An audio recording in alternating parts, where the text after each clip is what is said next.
Hey, ghouls and goblins!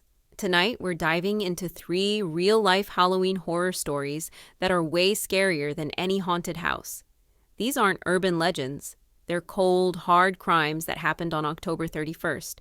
So grab your candy, turn the lights down low, and let's talk murder.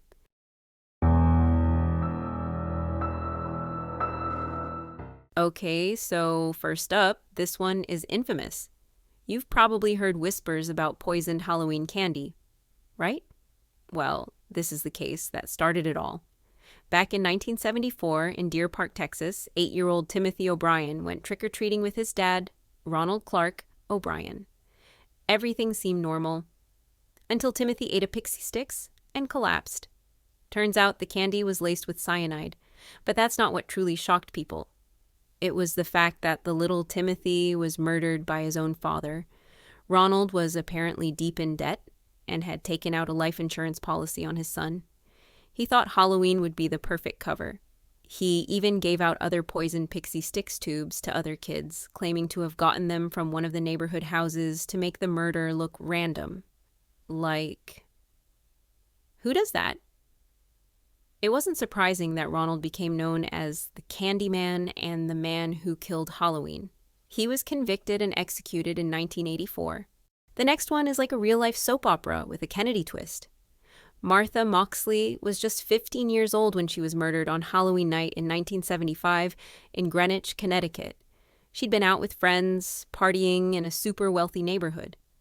Her body was found the next morning under a tree on her family's estate, bludgeoned and stabbed with a golf club. And here's where it gets messy. The golf club came from the Skakel family, who were neighbors. The Skakels were related to the Kennedys. 2 teenage Skakel boys were suspects because they had been with Martha on the evening of the 30th. Suspicion fell on Michael specifically because he later admitted to climbing a tree outside of Martha's bedroom window where he jerked off. Still, the case remained cold for decades. People whispered that the investigation was botched because of the family's connections. Eventually, Michael Skakel was convicted in 2002, but that conviction was overturned in 2018. So, technically, the case is still unsolved. Michael walks free. Though in the eyes of the Moxley family, he's guilty. Okay, last one, and it's heartbreaking.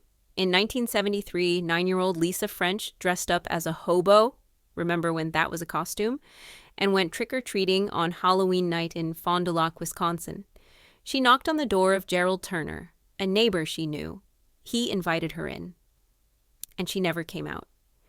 Turner assaulted and murdered her, then placed her body in a garbage bag before dumping it on a nearby farm.